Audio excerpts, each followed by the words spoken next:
Okay. So, like wallpaper on a wall, not all betrayals can be erased.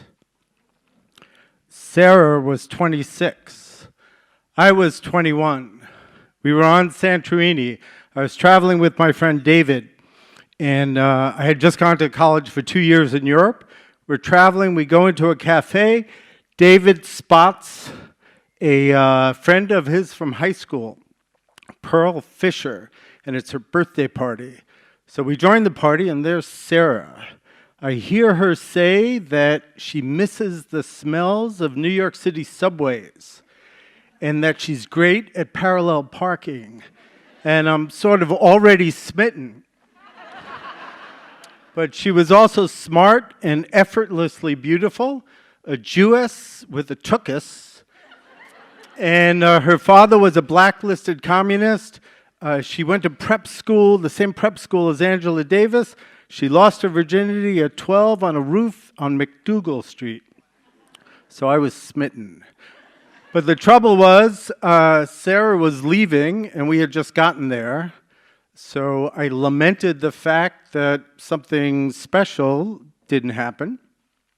I continued traveling, and my friend David had to go back, and I had to get to Rome because friends of mine, I had shared a VW van with friends of mine in Denmark, and they had left the van for me in Rome on a remote street. They had written me a postcard with a map of where the keys were buried in the Roman Colosseum. Okay, the good news is I found the keys, but the street where it was parked was sort of redone, and there was no van. So I had a hitch, and it was now December, it was cold, and I hitched from Rome to Marseille, and I was cold and lonely. And I decided to take a train from Marseille to Paris. And let me say, there's nothing more romantic than reconnecting with a might-have-been lover on a train platform in Marseille. I'm on the train platform. The train is just beginning to edge out. And there's Sarah frantically waving from the window. And I feel like I'm in a Truffaut film because I'm running down the platform in smoke. I hop on the train.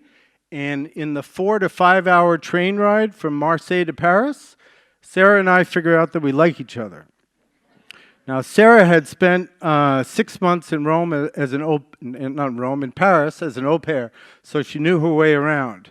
We went to Rue Saint-Jacques and rented a fifth-floor cold water flat, and we lived together in Paris for 3 months. It was magical.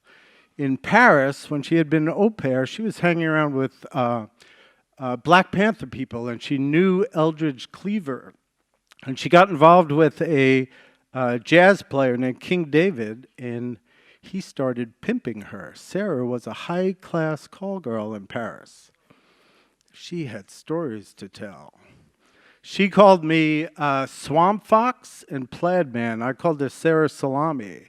We drank wine till dawn, had Gruyere sandwiches.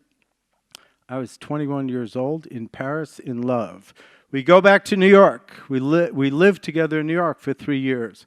Her parents are giving up their apartment in Chelsea, a good apartment, because they're moving to Vermont. So we move into their apartment. Unfortunately, it took a little bit longer for the renovation, so it was awkward sharing the apartment with her parents. It got real awkward when one day at lunchtime, Sarah got a phone call from Joe Brooks. Joe Brooks is a famous film director. He was more famous at the time for writing jingles. He did the Maxwell House, Good to the Last Drop.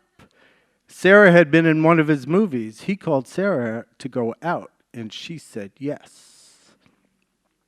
2 days later, I'm having dinner with her parents while their daughter is sleeping with Joe Brooks. So our relationship tumbled all the way down really quickly, and I was broken. I was totally broken. And what made it much worse was, about 6 months later, I'm trying to get over this broken relationship, and I'm still minimally in contact with Sarah, and I find out that the biggest song of the 1970s, You Light Up My Life was written by Joe Brooks, dedicated to Sarah. So not only did I have to get over being heartbroken, I had to hear that 300 times a day. I started drinking. But time heals all wounds, or all heals, and I gradually got over it. And every once in a while at 2 in the morning, I would see if Sarah had any digital footprint, and she had nothing. 35 years later, there's a headline in the New York Post that Nicholas Brooks is indicted for murder. He murdered a famous fashion designer. He's the son of Joe Brooks. The apple doesn't fall far from the tree. 3 weeks later, Joe Brooks commits suicide. It turns out he had been indicted for 90 counts of sexually abusing young actresses. Sometimes the universe works in dynamic exchange. So, there's no trace of Sarah. Elle est dans les vapeurs. She's disappeared into the vapors. And I'm okay with that. Thank you.